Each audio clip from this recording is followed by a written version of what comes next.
Ang estado ng kalusugan ay bunga ng tamang desisyon araw-araw. Ako po si Dr. Dex Makalintal, ang inyong doctor next door.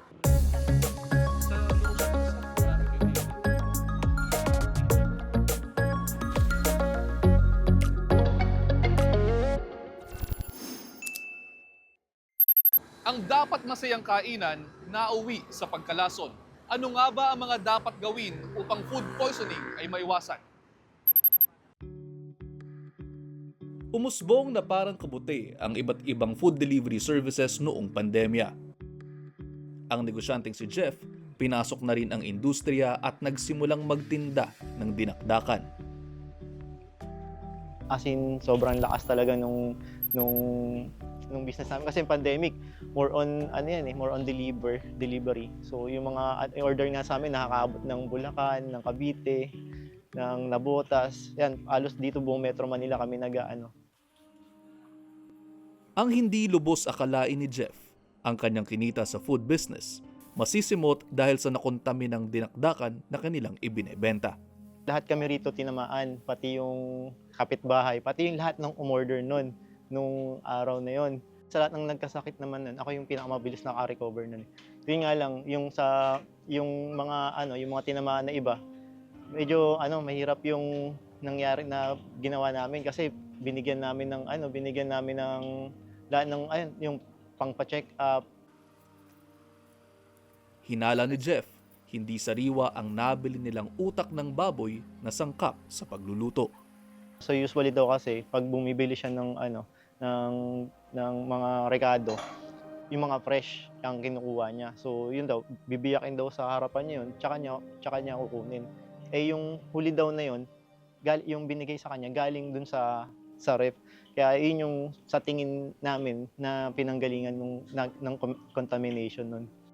Maraming factors na tinatawag or mga risk factors that contributed kung bakit may mga nangyayari ganitong food poisoning cases. So, according to WHO, meron tayong tinatawag na 9 universal risk factors. So, those risk factors kasama dito, for example, yung pagpili pa lang ng mga ingredients, okay, and the water that we use for cooking.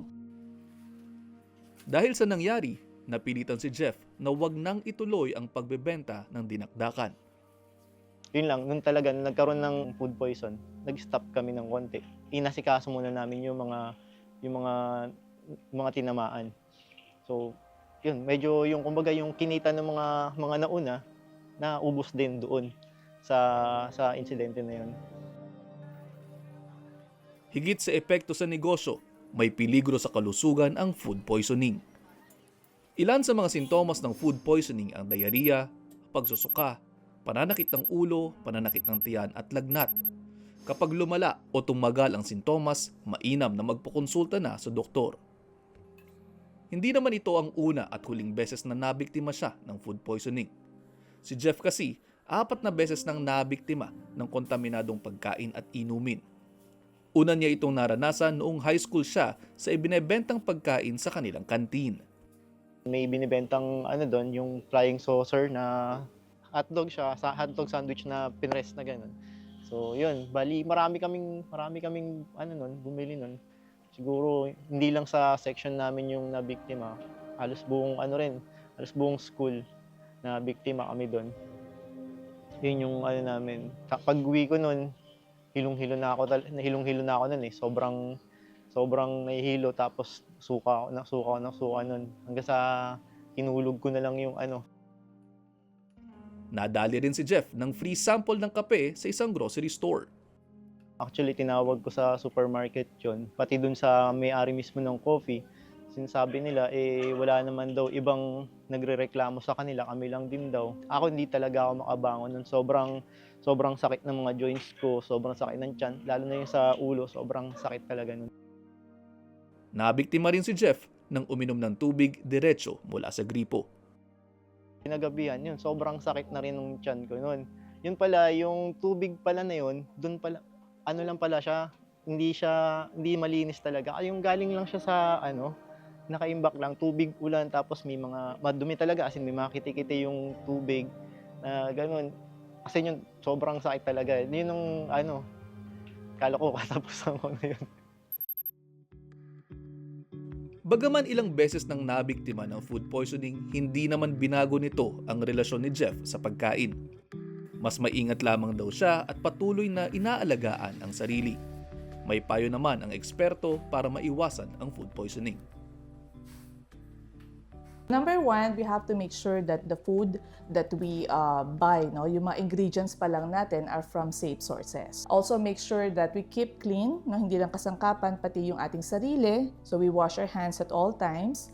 And also, dapat yung ating mga kapaligiran dapat malinis. Also, during preparation, dapat, let's say, yung mga hilaw, luto, no, kahit sa storage pa lang sa grocery, dapat kahit sa palengke, dapat pinaghihiwalay na natin. Kasi yung bacteria nung isa pwedeng pumunta doon sa kabila. So aside from cooking thoroughly, yung sabi natin kanina na lutuing mabuti, dapat pag i-serve mo na yan, i-serve natin kaagad. So not more than 2 hours ang recommendation ng WHO. Especially yung mga madaling masirang mga ulam, no, kanin, yan. So those are basic food safety tips that we could give to everyone to prevent this from happening. Ang karanasan ni Jeff ay paalaala na dapat maging mapanuri tayo sa ating mga kinakain at iniinom. Dahil kasama sa pag-aalaga ng kalusugan ang pagsisigurong malinis ang pumapasok sa ating katawan. Kapag nakaranas ng sintomas ng food poisoning, uminom ng maraming fluids at electrolytes para maiwasan ang dehydration dulot ng diarrhea at pagsusuka. Kumain ng mga pagkaing madaling madigest ng katawan gaya ng tinapay, saging at kanin at umiwas muna sa kape, alak, matatabang pagkain at paninigarilyo. At panghuli, magpahinga hanggang makarecover sa sakit. Sa ating pagbabalik, nag-food trip sa kalye, nabusog, pero nagkasakit. Ang kanyang kwento, dito lang sa Doctor Next Door. Hepatitis, isa lamang ito sa mga sakit na pwedeng makuha sa maruming pagkain. Ano nga ba ang sakit na ito at paano ito ginagamot? Sa kalsadang ito sa Maynila na napapagitnaan ng dalawang universidad, hile-hilera ang mga nagbebenta ng mga pagkaing pamilyar sa panlasang Pinoy.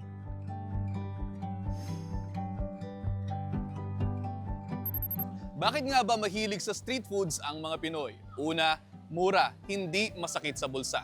Pangalawa, accessible, nasa tabi-tabi lang. Pangatlo, malasa at talagang nakakatakam. Pero ang tanong, gaano nga ba kaligtas kainin ang mga street foods? Tara, tingnan natin.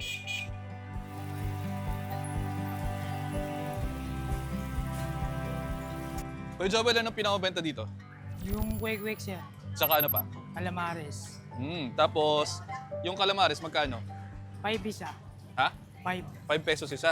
Sige, patikim nga ako. 5, 10. Ito ano to? Toge. Tawag yan, sir. Tapos to dynamite. Oo, dahil naman. Okay. Magkano tong ano? Magkano tong toge? 12 lang yan, sir. 12. Tapos ito, 12 rin. Same. 12 rin. O, tikman muna natin tong ano mo. Tikman muna natin tong calamares. Masarap yan, sir. Lahat Sarap yan, to? boss. Ang sauce ng calamares mo, itong suka. Init Lagyan natin yan, ng sir. pipino. Lagyan natin ng pipino para healthy. 5 isa. 3 piraso. Oh, sir. Pili na lang kayo, sir. Init Lagyan natin. natin. Sarap nga. May kolokyal na tawag dito ang mga Pinoy. Hepalane, mura at masarap pero eat at your own risk, ika nga. Giit ng vendor na si Joel Flores, malinis naman ang kanyang mga tinitinda. Paano mo nasisiguradong malinis yung binibenta mo dito? Yan, sir. Araw-araw nililinis yan, sir. Araw-araw nililinis? Oo. Daan sa suka, Mm. nililinis yan, tapos tinatanggalan ng ano. Tapos binibili sa Divisoria. Mamalengke everyday. Araw-araw yun, sir. Si Cheryl Araza, isa sa mga suki ni Kuya Joel. Madalas ka ba dito? Apo, madalas po. Bakit ka madalas kumain ng street food dito? Malapit naman po siya sa, sa school ko, tsaka affordable at hindi po ganun kami. Masarap din po. Si Goldwyn Boliche, may di malilimutang karanasan noong siya'y kolehiyo pa lamang sa mga ganitong klase ng kainan. Since college, budget meals. So, you'll do whatever it takes makatipid. Tapos, yung sinisave mo yung allowance mo for, computer, ganyan, ganon. Kaya tinitipid ko yung sarili ko sa pagkain. So, I ended up eating fish balls, mga street foods talaga, na hindi ko man lang iniisip na kung malinis ba ito or madumi. Yung ganon. Hindi alam ni Goldwyn, ang pagtitipid pala niya noon ang magdadala sa kanya sa kapahamakan. So, after nun, nanilaw ako ng buong body, as in body. Mata, dila, lahat, as in lahat talaga. And then, medyo nilagnat ako, pero mabilis lang yung lagnat. Masakit siyang ko lagi. Tapos, ang nangyayari parang yung breath, yung maski fart mo, iba amoy. Parang nabubulok, parang ganun. Tapos laway mo, mata, pati mga kuko, daliri naninilaw talaga. Yun. Dahil sa pagkain ng street food, nahawa si Goldwyn ng hepatitis A. Buti na lamang at doktor ang kanyang ina, kaya't natutukan nito ang kanyang paggaling. Hindi ako pinalabas for 1 month. Tapos, more on wala mo ng meat, wala mo ng chicken. Talagang fish muna tsaka vegetables. Ang maruruming pagkain, posibleng kontaminado ng viruses at bakterya. Unang-una, syempre yung mga bacteria and viruses. Pinaka-common dyan yung mga E. coli, Klebsiella, lalo na sa mga bata. Kasi sila yung hindi naguhugas usually ng kamay bago kumain. So, yun yung mga common. Tapos, meron din tayo yung mga viruses, yung hepatitis A, tsaka E. Pero yung E, hindi naman common yun. Kadalasan, hindi raw agad lumalabas ang sintomas kapag nakakakain ng kontaminado. Depende raw sa viral o bacterial load at lakas ng immune system ng tao ang mararamdamang sintomas. Ano nga ba ang virus na sanhi ng hepatitis A at paano ito ginagamot? So yung hepatitis A, it is caused by hepatitis A virus or picornavirus. May incubation period siya ng mga 2 to 4 weeks. Yun yung period na pwedeng maghawa yung pasyente. Siyempre, pag ingest niya ng virus, 2 to 4 weeks, wala muna siya nararamdaman. Pero sa dumi niya, pwede siya makahawa ng tao. Pag na-ingest or basta na-contaminate yung mga pagkain ng dumi niya, nakakahawa siya ng ibang tao. So, unang-una yung mga parang mga trangkaso na simptomas like abdominal pain, nausea, fever. Tapos, after nyon, doon na lumalabas yung jaundice or paninilaw. Bakit nga ba naninilaw ang mga taong may hepatitis A? It's caused by the inflammation of the liver dahil sa immune system natin. Inaatake ng immune system natin yung virus, tapos parang namamaga yung liver natin dahil doon. Dahil virus ang sanhi ng hepatitis A, walang gamot dito at kusa naman itong gumagaling. Fortunately, yung hepatitis A, 99% ng pasyente nagre-recover spontaneously as long as may proper hydration or supportive treatment. Supportive treatment meaning kung nilalagnat, bibigyan ng mga paracetamol, para sa lagnat. Kung nagsusuka, bibigyan ng mga pangsuka na gamot. Ganun lang. Tapos makiklear ng immune system natin yung virus after a few weeks. Hindi masamang magtipid pero dapat parati pa ring unahin ang sariling kaligtasan. Ngayon, mas maingat na si Goldwyn sa kanyang mga kinakain lalo at may sarili na rin siyang pamilya. Mas naging health conscious ako. Kumbaga, tinigilan ko na yung pagkain na ganun. Kasi nakita ko yung consequence eh. So, yun pala yung mga maaring kapalit pagka hindi ka nag-iingat sa pagkain. Tapos, yun, mas gusto ko lang maging mas healthy in the long run.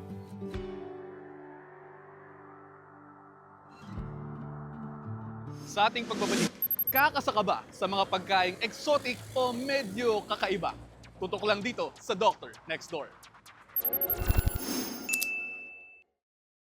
Sa Lagubang, kuliglig, tipaklong at uod na ginawang chicherya. Mga pagkaing exotic o kakaiba. Sa ganitong klase ng food trip, kakasa ka ba?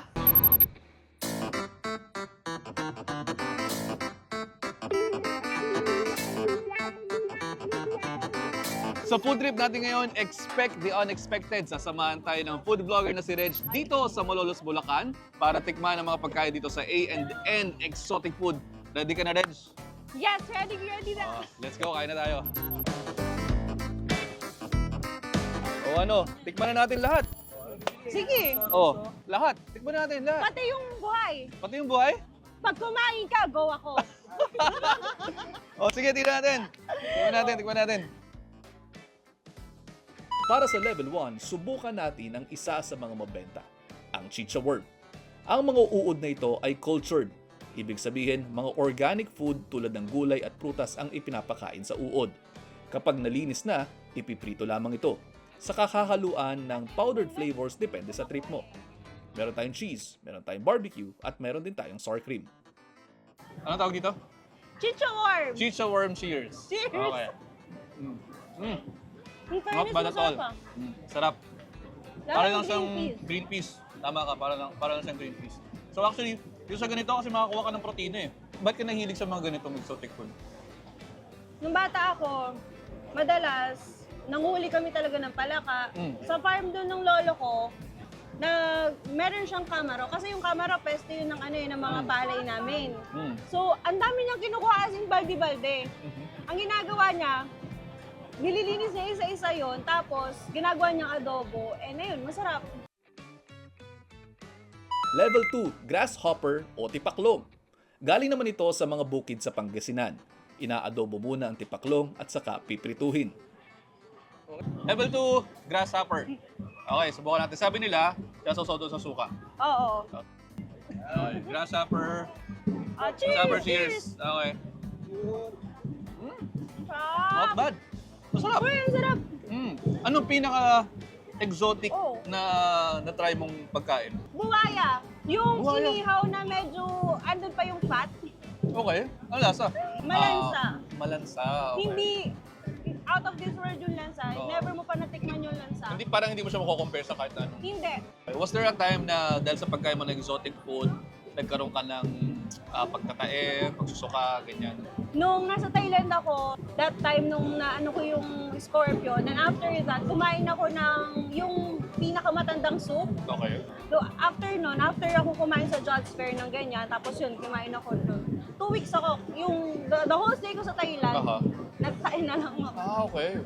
Dito sa Pilipinas, saan yung masasabi mo na pinaka-exotic yung mga in-try mo? Sa Nueva Ecija lang, dagang bukid, Aha. dagang yung palaka, yun, mga kinakain ko talaga yun. Punta na tayo ngayon sa level 3, cricket o kuliglig. Gaya ng chicha worm, culture din ang ginagamit na crickets. Piprituhin lamang ito at pwede nang kainin. Cricket cheers. Cheers! Okay.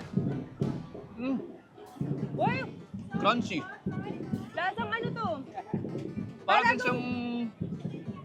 siyang chicharon. Malapit to sa lasa ng daga na na yung nakain ko, yung adobong daga na crispy. Saan nandun yung alat. May konting tamis ako nalalasahan. At saka, malalasahan mo may parang konting protein pa rin siya. Makukuha ka And siya. may hint din ng spiciness. Yes, may hint din ng spice. Not bad at all. Ano yung masasabi mo na pinaka-misconception ng tao pagdating sa exotic food? Na hindi kinakain. Protein naman talaga sila eh. Would you encourage our viewers na sige, try nito exotic food o hindi? I can naman. Kasi syempre, experience pa rin naman. Okay. Hindi mo naman sila kakainin ng buhay. Level 4 na tayo. Dito na magkakaalaman mga kaka, matakam sa piniritong palaka. Pero bago natin tikman ang palakang bukid na galing pa sa Nueva Ecija, kilalanin muna natin ang nagluluto niyan na si Palaka Queen. Bakit ka tinawag na Palaka Queen?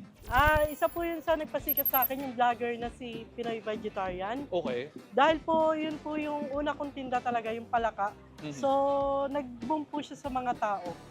Kaya po, sabi po sa akin ng Pinoy Vegetarian na babansagan kitang palaka queen, okay lang ba sa'yo? Mhm. Doon po ako sumikat, tinatanggap ko naman po yun. Mhm. Ayan naman po yung Ito palaka. naman, Palaka. Ano to, Palakang Bukid? Yes po, palakang bukid po. Ito po, fresh po namin kinakatay yan. Oh. Kaya po, kasi po ayaw namin kumuha ng frozen dahil nga po may mga lason yung palaka. Kita niyo yung gilid, yung sa may gilid ng mata, yung bilog na yun. Nagsisikret sila dyan ng lason para sa mga umaaway sa kanila. Alam mo, Renz. Ay nako, dami sinabi. Ano pa bang iniintay natin? Tara, tikman na natin ang Palaka. Diba? Ayos. O so ano, game ka na ba sa Palaka Challenge? Yes, game na Oo, game. Parang manok. Mm. Para lang siyang manok. May laman. Lasa ko yung protina. Lasa ko yung Masarap. fats. Yung laman niya, meron kayong carrots, meron kayong bawang, meron kayong konting gulay, meron din kayong patatas. So ito yung makukuha nyo dyan. Meron pa rin konting vitamins, minerals, pero more of protein. Pero rellenong manok to. Ay, rellenong manok. Rellenong Rellenong palaka. Kaya ako nasabing manok kasi lasa talagang manok. Hindi ko akalaing makakain ako dito. First time ng palaka dito sa Malolos, Bulacan.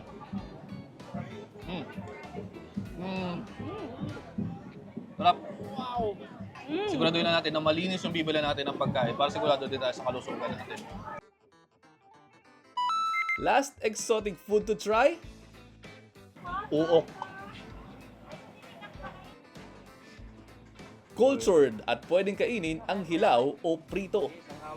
Mukhang creamy in the inside. Exploding with flavors inside your mouth once you eat it. Pero sabi nila, kailangan daw pagka ganito, kakain ka kunyari, nasa gubat ka kung ano man, kasi walang-wala na. Tatanggalin mo daw yung dulo kasi nandoon daw yung dumi. Nararamdaman ko yung insides na eh, oh. Good God. So pwede ko na kainin ito ng buo. Bababad mo na sa suka. Ibababad mo na. Okay. Oo. Ito. Hey God, ano ba itong ginagawa mo sa buhay mo? Hindi ko rin alam. Atapang atao. Tapang ka ba? Okay, game.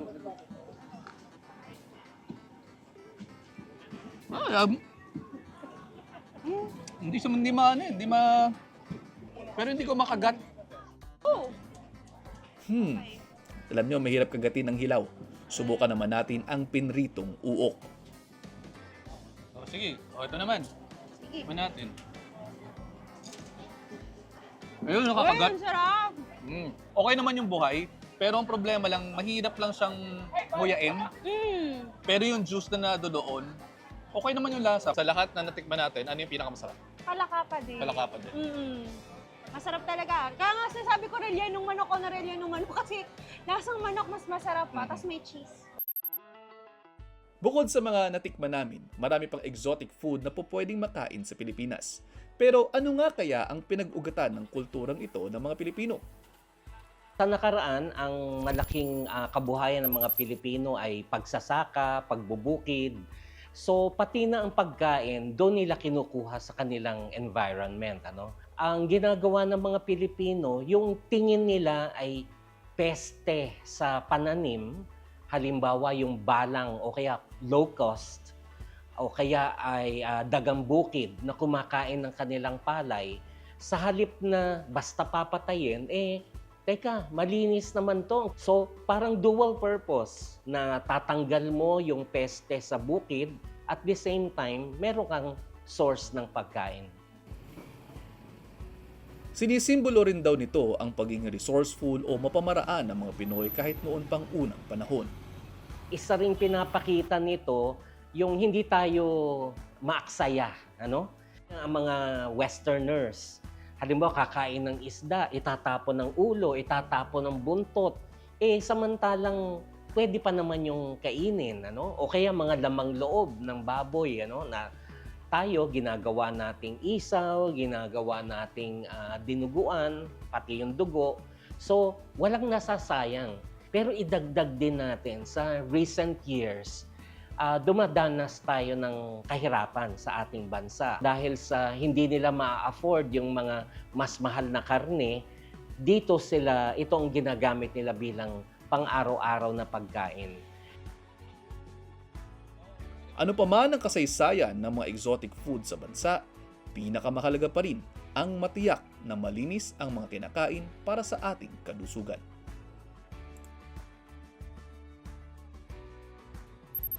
Pagkain ang pangunahing pinagkukunan ng nutrisyon ng ating katawan.